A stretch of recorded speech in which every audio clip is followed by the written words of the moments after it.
On July 10, 2025, President Ibrahim Traoré officially unveiled a $300 million national stadium in Burkina Faso, a project that has quickly become a powerful symbol of hope and defiance. Located in the capital city of Ouagadougou, the state-of-the-art stadium is not just a sports facility, it's a political statement, a monument to self-reliance, and a message to the world that Burkina Faso is charting its own path.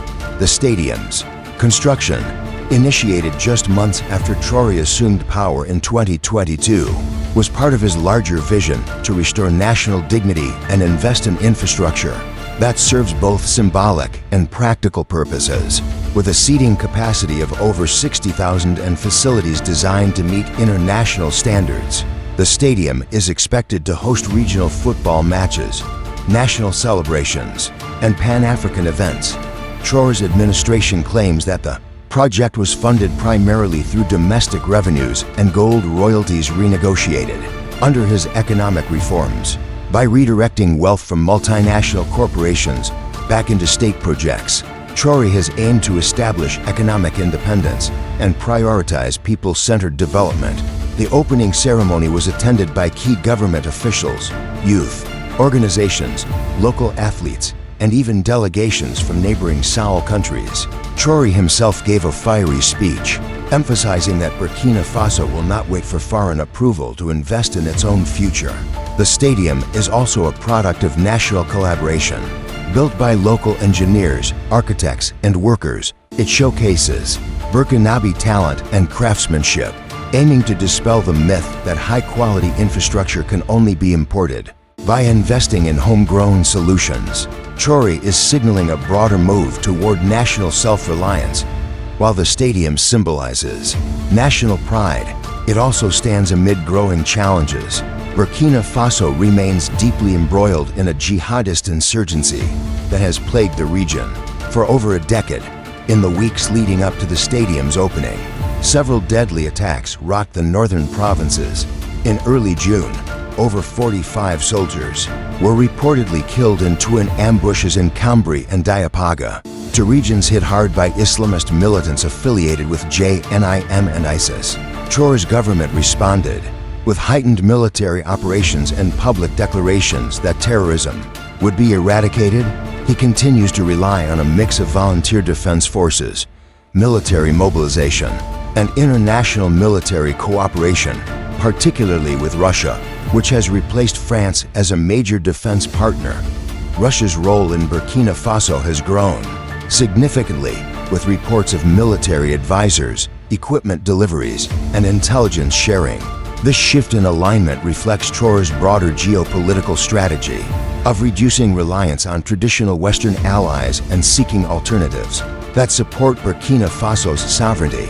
Despite the chaos, there is widespread public support for Traoré.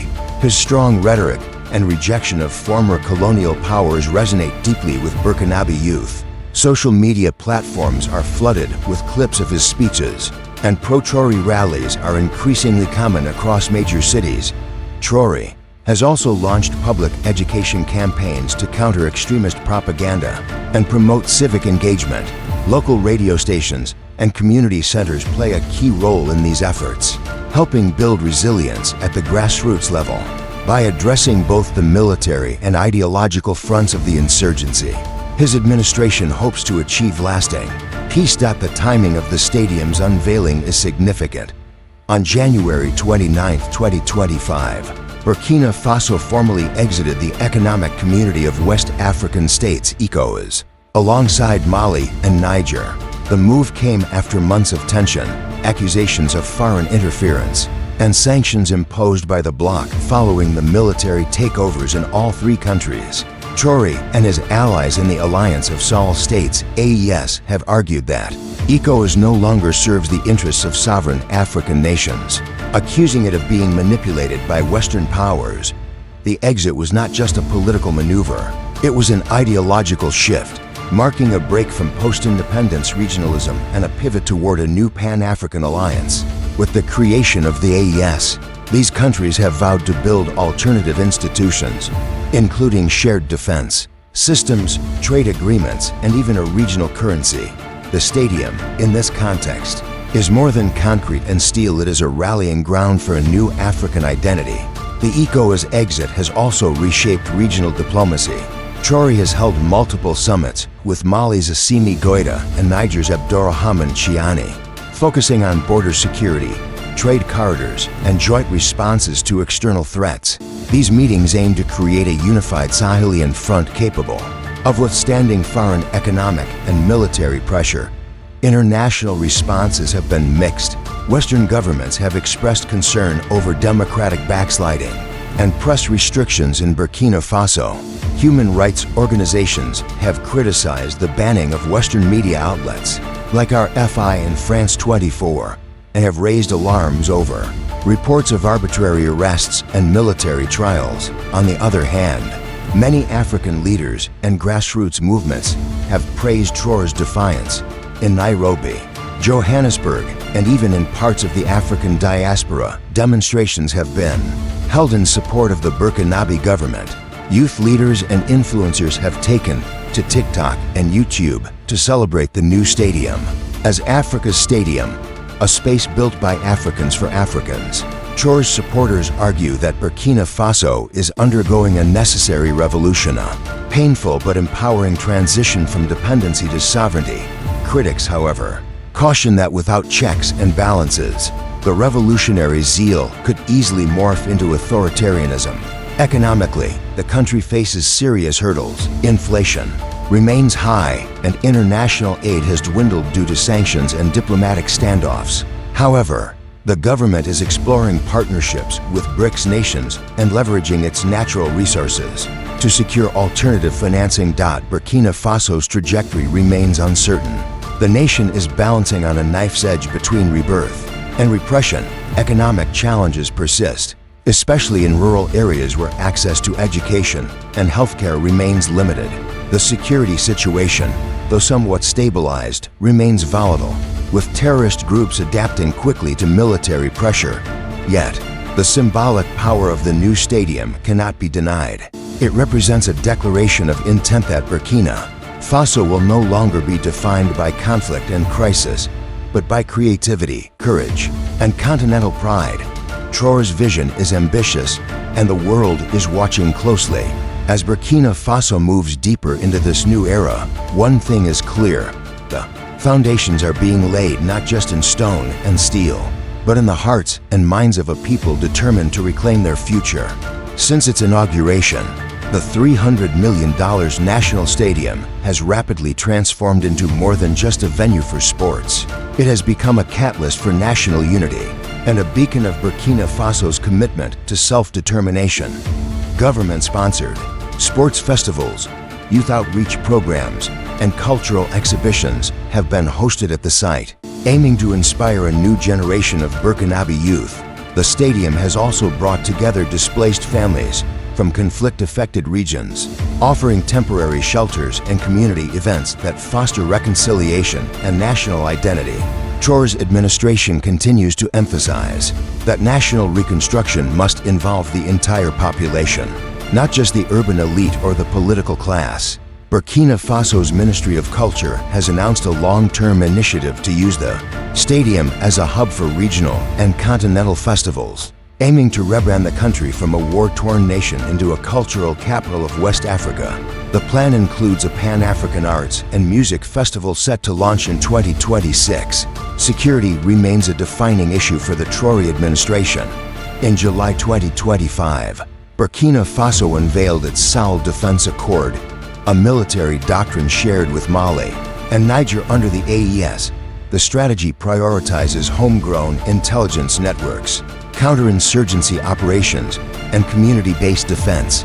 Military barracks across the country have undergone modernization, with new Russian-supplied communication systems and training protocols. In the town of Kaya, a new military academy has opened, welcoming cadets from across the Sahel region. The academy emphasizes both tactical training and ideological education in support of the anti-imperialist agenda. Additionally, Traore launched a youth paramilitary program, the National Guardians, designed to equip young citizens with basic defense skills while promoting civic duty. Critics argue this could lead to militarization of the youth, but supporters see it as a strategic move to instill unity and preparedness. One of the most contentious fronts of Traore's revolution is the media. Following bans on French broadcasters and the establishment of the National Information Council, state media has become the dominant voice across Burkina Faso. A new platform, Voice of the Sahel, launched in May 2025, broadcasts in French, more Dioula and Fulfilled. It promotes Pan-African stories, economic self-reliance, and anti-imperialist themes. The station is funded through a mix of public funds and AES member state contributions. Traore has also encouraged citizen journalism through state-sponsored mobile journalism training. Ordinary people now produce community reports aired on national channels. While this has democratized information flow, it has also raised concerns over accuracy and propaganda. International watchdogs warn that dissenting voices are being systematically silenced. Several independent journalists have gone missing or been detained under emergency laws. Despite this, local support for Traore's media reforms remains strong, especially among rural populations who see the media shift as reclaiming African narratives. Beyond security and media, Traore's administration is experimenting with alternative economic models. A new agricultural collectivization program has been launched in Ouagadougou, where local cooperatives manage production, pricing, and export under state oversight. Gold mining contracts have been renegotiated and, in several instances, revoked from foreign companies. The government announced that 70% of gold revenue will now be retained by the state and reinvested into education, healthcare, and infrastructure. The move has spurred praise from Pan-African economists and criticism from foreign investors. MICROFINANCE institutions, previously dominated by foreign banks, are being replaced by local financial cooperatives. These cooperatives offer low-interest loans to women and small-scale farmers, fueling local economies and supporting the vision of economic decolonization. Looking toward 2026, Burkina Faso faces a pivotal crossroads.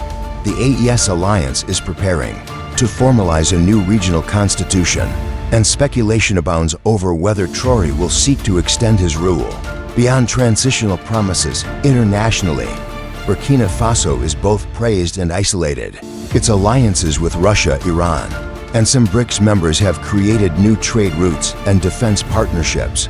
But sanctions from ECOWAS and Western powers continue to weigh heavily on the economy.